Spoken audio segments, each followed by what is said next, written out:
record, has a lot of All time. Touch glove if you want. Back to your corners, please. Stadium for one Friday fight. Tlangval immediately comes out, takes center ring, trying to back up Suzuki, who fires off a brilliant right hand. These guys wasting no time. Right up the belly with a massive shot pitch. Oh, two of them sits down. Suzuki, View.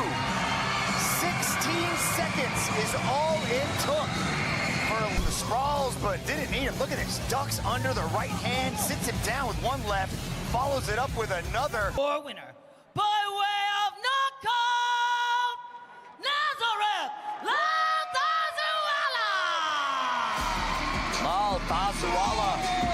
Getting it done. Early night here for this debutant. Massive finish in the opening round against Masaki Suzuki. Let's get another look here. Slips under that punch there and then answers back with a huge shot of his own. Seals the deal with some powerful ground.